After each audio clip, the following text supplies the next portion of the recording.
Hello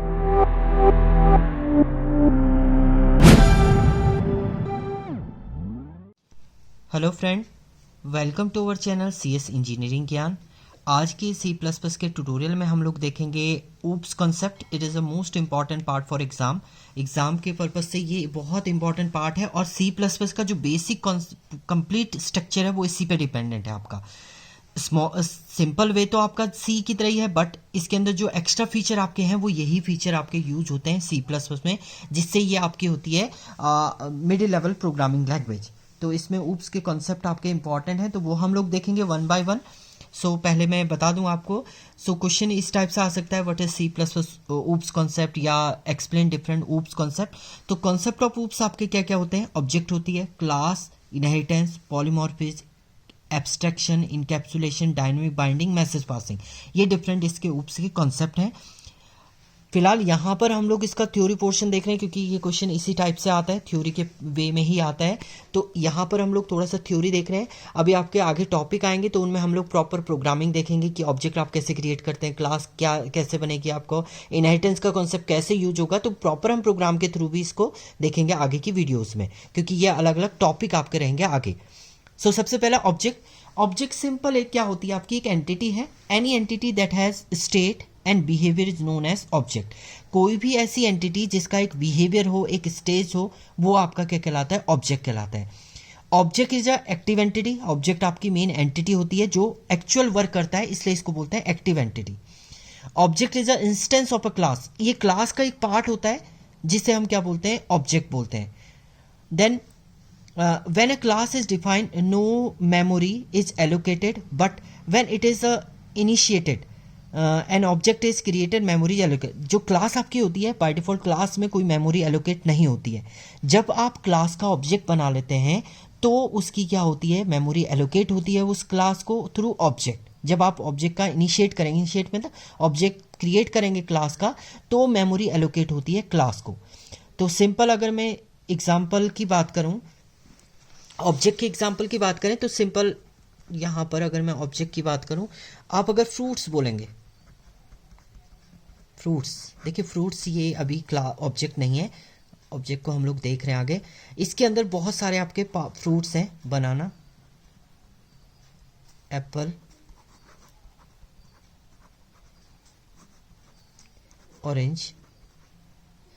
तो fruits तो general combination हो गया इन सभी फ्रूट्स का। तो फ्रूट्स यहाँ पर क्या है? क्लास है जो क्या करिए? कलेक्ट करिए डिफरेंट ऑब्जेक्ट। और इसमें ये बनाना एक्चुअल वर्क आपका क्या कर रहा है? आप जो एक्चुअली में खाते हैं वो बनाना खाते हैं, ना कि फ्रूट्स खाते हैं आप। फ्रूट्स तो कॉम्बिनेशन हो गया क्योंकि इसके अंदर कोई भी एलिमेंट आ सकता है। तो ये एक एक्टिव एंटिटी नहीं है, बट बनाना एक एक्टिव एंटिटी है जिसे आप एक्चुअल में वर्क परफॉर्म कर रहे हैं, जिसे आप खा रहे हैं। तो ये आपकी क्या कहलाती है? ये एक ऑब्जेक्ट कहलाएगा आपका। तो ये ऑब्जेक्ट है एक, ये सेकेंड ऑब्जेक्ट है, ये भी एक ऑब्जेक्ट है, और ये भी एक ऑब्जेक्ट है। एंड जब सब ऑब्जेक्ट मिलते हैं तो आपकी एक क्लास क्रिएट होती है। तो नेक्स्ट आपका क्लास ही है। अभी हम लोग इसका एक सिंटैक्स भी देखेंगे। तो नेक्स्ट है आपका class. Class is a collection of object. Simple अभी मैंने बताया है, क्लास जो होती है वो कलेक्शन ऑफ ऑब्जेक्ट होती हैं। Class is a passive entity, क्योंकि क्लास आपका एक्चुअली वर्क नहीं करता है, वर्क आपका करता है ऑब्जेक्ट। पहले आप इनिशिएट करेंगे क्लास के ऑब्जेक्ट को, तभी आप मेमोरी एलोकेट करा पाएंगे, तो इसलिए ये एक पैसिव एंटिटी है class. Class is a user defined data type which has data member and member function. Means एक क्लास जो होती है वो यूजर डिफाइंड डेटा टाइप होता है, जिसके अंदर आपके member data and member function जो होते हैं वो कंबाइंड होते हैं। सिंपल अगर हम लोग इस सिंटेक्स की बात करें, देखिए यहाँ पर हमने एक क्लास बनाई बॉक्स नेम की। बॉक्स एक क्लास है जिसके अंदर आपके मेंबर डेटा है, प्राइवेट मेंबर डेटा, आपने member data member and public member function. Data member का मीनिंग है आपने यहाँ पर लिख दिया इंटीजर ए बी, तो ये इसके डेटा मेंबर हो गए। मेंबर फंक्शन आपने यहाँ पर लिख दिया वॉइड सम, ये एक फंक्शन आपने क्रिएट किया और इसकी डेफिनेशन आप यहाँ पर बता सकते हैं। तो ये इसका क्या हो गया? ये एक मेंबर फंक्शन हो गया। तो क्लास जो होती है वो कलेक्शन होती है data member and member function का। ये क्लास का स्ट्रक्चर है। क्लास बॉक्स आपने लिखा, कर्ली ब्रेसेस से स्टार्ट होगा। यहाँ पर डेटा मेंबर मेंबर फंक्शन आपको डिफाइन करने, डिफाइन ये ऑप्शनल होती हैं आपके, डिफाइन करना डिफाइन कीजिए। उसके बाद कर्ली ब्रेसेस क्लोज होगा, उसके सेमीकोलन लगाना आपने मैंडेटरी है क्लास के बाद। देन आपके इसमें ऑब्जेक्ट क्रिएट होते हैं। तो ऑब्जेक्ट जैसे मैंने box B1 B2 and B3, ये 3 ऑब्जेक्ट बना ली। इसके बाद मैं डायरेक्ट यहाँ पर लिख सकता हूँ। देखिए मैंने यहाँ पर लिखा B1 B2 एंड B3। तो यहाँ पर हमने क्या किया, 3 ऑब्जेक्ट इनिशिएट कर दिए इस क्लास बॉक्स के। तो B1 के थ्रू आप डायरेक्ट इस बॉक्स को कॉल कर सकते हैं, इसके डेटा मेंबर को भी, मेंबर फंक्शन को भी आप डायरेक्टली कॉल कर सकते हैं। तो सिंपल ऑब्जेक्ट क्या होता है, मेन एंटिटी होती है जो एक्चुअल वर्क परफॉर्म करता है, क्लास जो होती है वो कलेक्शन ऑफ ऑब्जेक्ट होता है आपका। तो ये क्लास एंड ऑब्जेक्ट थे। नेक्स्ट कॉन्सेप्ट आता है आपका इनहेरिटेंस। इनहेरिटेंस मेनली आपका होता है, इनहेरिट का मीनिंग होता है जब one class acquire the property of another class. So when one class access the property का मीनिंग, अब प्रॉपर्टी का मीनिंग ये नहीं है कि एक्चुअल प्रॉपर्टी, ये डेटा मेंबर, क्योंकि क्लास के पास प्रॉपर्टी क्या है, उसके data member and member function है। Data member and member function of another class is called inheritance. When one class access the data member and member function of another class, that is called as a inheritance. So inheritance का concept वैसे आपका ये आया था कि father की property को उसका चाइल्ड इनहेरिट करता है, चाइल्ड का प्रॉपर्टी को उसका चाइल्ड इनहेरिट करता है। तो इसी कॉन्सेप्ट में आपका C++ का कॉन्सेप्ट इनहेरिटेंस है, जिसमें देखिए क्लास ए है, क्लास बी है। क्लास ए को आपका जब भी प्रॉपर जो क्लास होती है, सुपर क्लास, इसको बोलते हैं सुपर क्लास, इसी को बेस क्लास बोला जाता है और इसी को आपका पेरेंट क्लास भी बोलते हैं। जो क्लास प्रॉपर्टी एक्सेस करती है उसे बोलते हैं सब क्लास, ड्राइव क्लास और चाइल्ड क्लास बोला जाता है इसे। चाइल्ड क्लास जो होती है वो एक्सेस करती है पेरेंट क्लास की प्रॉपर्टी को। अगर आप सिंटेक्स की बात करें, देखिए मैंने एक क्लास बनाई, क्लास है, इसके अंदर ये इसके यहाँ पर आ जाएंगे आपके data member and member function. Member function भी आपके यहाँ पर डिफाइन करेंगे आप। देन क्लास भी इनहेरिट करें इसकी प्रॉपर्टी ए की, तो यहाँ पर कोलन के थ्रू आप लिखेंगे publicly of A. So colon जो होते हैं वो यूज होते हैं आपके इनहेरिटेंस, इसको ऑपरेटर भी बोला जाता है, इनहेरिटेंस ऑपरेटर। इसके बाद आप क्लास बी की डेफिनेशन यहाँ पर डिफाइन कर सकते हैं। तो ये तो सिंपल हम लोग अभी इसमें थ्योरी बता रहे हैं, बट अभी आगे आपका ये प्रॉपर टॉपिक आएगा जिसमें हम लोग प्रॉपर इसका एग्जांपल देखेंगे, प्रॉपर आप कैसे क्रिएट करेंगे, क्योंकि इनहेरिटेंस आपके डिफरेंट टाइप्स के होते हैं, single inheritance, multi inheritance, multiple inheritance, वो सारी कंडीशन हम लोग आगे देखने वाले हैं आगे के ट्यूटोरियलों में। नेक्स्ट आपका टॉपिक इसमें आता है, नेक्स्ट है आपका पॉलीमॉर्फिज्म। पॉलीमॉर्फिज्म मेनली आपका 2 वर्ड से मिलके बना हुआ है, पॉली प्लस मॉर्फिज्म। अगर पॉलीमॉर्फिज्म की बात करते हैं हम, तो ये 2 वर्ड से मिलके बना है, poly plus morphism. Poly means many and morphy means form. One name many forms are called polymorphism. Simple definition ये है, वन नेम मैनी फॉर्म्स, नाम एक है, बहुत सारे वो काम कर रहा है, तो वो आपका पॉलीमॉर्फिज्म कहलाता है।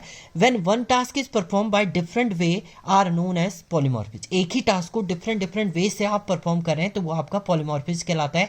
जैसे मान लीजिए अगर एग्जाम्पल की आप बात कर रहे हैं, एग्जाम्पल आप कर रहे हैं, आपने कहा सेब की बात करें आप, तो शेप आपके डिफरेंट होते हैं। आपका सर्किल एक शेप है, रेक्टेंगल एक शेप है, इसके अलावा इलिप्स आपका एक शेप है। तो आप शेप की बात करें बट डिफरेंट टास्क आप परफॉर्म, सर्कल भी एक शेप हो सकता है, रेक्टेंगल भी हो सकता है, इलिप्स भी आपका एक शेप हो सकता है। तो ये आपका क्या है, पॉलीमॉर्फिज्म की कंडीशन है। एक एग्जांपल मैंने यहाँ पर भी लिखा हुआ है, देखिए एक पर्सन है, a person at the same time can be different character like a father, husband and employ. तो एक ही एम्प्लॉय एक ही है, वो डिफरेंट टास्क परफॉर्म कर रहा है एक सेम टाइम पर, सो वो पर्सन जो कहलाएगा वो एज अ क्या कहलाएगा, polymorphism. So the same person possesses different behavior in different situation, this is called as a polymorphism। and there are 2 types of polymorphism in C++ is compile time polymorphism and runtime polymorphism। compile time polymorphism also divided into 2 parts is function overloading and operator overloading. इसमें function overloading भी होता है, operator overloading भी आपका होता है। दूसरा run time polymorphism आपका होता है वर्चुअल फंक्शन। ये प्रॉपर आपका अभी आगे एक पूरी यूनिट के थ्रू हम लोग चलेंगे जिसमें हम प्रॉपर पॉलीमॉर्फिज्म का एग्जांपल देखेंगे। क्या आपका कंपाइल टाइम पॉलीमॉर्फिज्म कैसे आप डिजाइन करते हैं, फंक्शन ओवरलोडिंग क्या होता है, ऑपरेटर ओवरलोडिंग क्या होता है, ये हम आगे देखने वाले हैं, क्योंकि ये अभी थ्योरी पोर्शन था तो मैंने ये केवल राइटअप किया हुआ है इसमें। नेक्स्ट टॉपिक आता है इसमें आपका एब्स्ट्रैक्शन। एब्स्ट्रैक्शन का मीनिंग होता है hiding internal detail and showing functionality. Hide है, इंटरनल डिटेल आपको कुछ नहीं पता है बट आप उसे यूज करें। जैसे आप फोन कॉल है, फोन कॉल आई आपने रिसीव किया बट उसके अंदर प्रोसेसिंग क्या हो रही है, कैसे वो वर्क कर रहा है, ये आपको पता नहीं है, तो वही यहाँ पर एब्स्ट्रैक्शन की कंडीशन होती है C++ में। So phone call we do not know the internal processing, कि इंटरनली प्रोसेस कैसे कर रहा है वो कंडीशन आपकी होती है एब्स्ट्रैक्शन। और एब्स्ट्रैक्शन को C++ में आप जनरेट करते हैं through abstract class. In C++ we use abstract class and interface to achieve abstraction. Abstraction को अचीव करने के लिए आप यूज करते हैं एब्स्ट्रैक्ट क्लास एंड इंटरफेस का यूज करके आप एब्स्ट्रैक्शन को अचीव करते हैं। तो इसे हम प्रॉपर देखेंगे, अभी कोडिंग के थ्रू हम लोग देखेंगे नेक्स्ट ट्यूटोरियल में इसको प्रॉपर। नेक्स्ट आपका आता है इसमें इनकैप्सुलेशन। इनकैप्सुलेशन का मीनिंग होता है इकट्ठा करना, wrapping of a data in a single unit. Simple अगर डेफिनेशन आप याद रखें तो ये है wrapping of a data in a single unit. Binding और wrapping code and data together in a single unit is known as a encapsulation. इकट्ठा कर देना डेटा और मेंबर फंक्शन को एक सिंगल यूनिट के अंदर, वो आपका कहलाता है इनकैप्सुलेशन। फॉर एग्जांपल कैप्सूल, अगर आप डॉक्टर जो आपको कैप्सूल देता है वो एक इनकैप्सुलेशन का एग्जांपल है। In capsule it is a wrap with different medicine उस कैप्सूल के अंदर रैप होती हैं, तो वो आपका इनकैप्सुलेशन का कॉन्सेप्ट है C++ में, जैसे आपकी क्लास होती है, क्योंकि वो डेटा मेंबर फंक्शन सभी को एक्सेस करती है। नेक्स्ट आता है आपका डायनेमिक बाइंडिंग।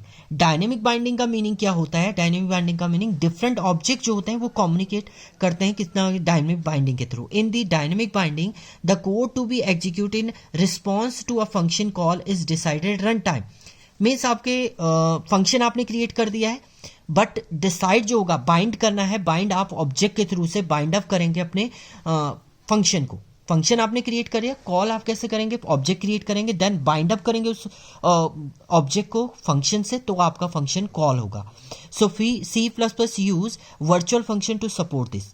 सिंपल C++ में आपका वर्चुअल फंक्शन होता है इसे सपोर्ट करने के लिए।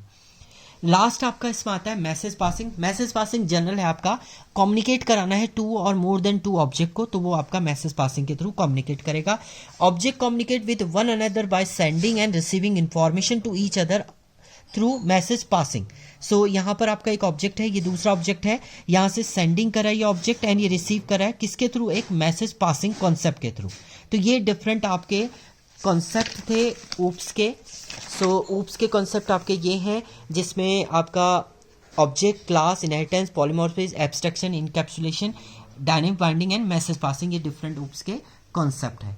Thank you friend.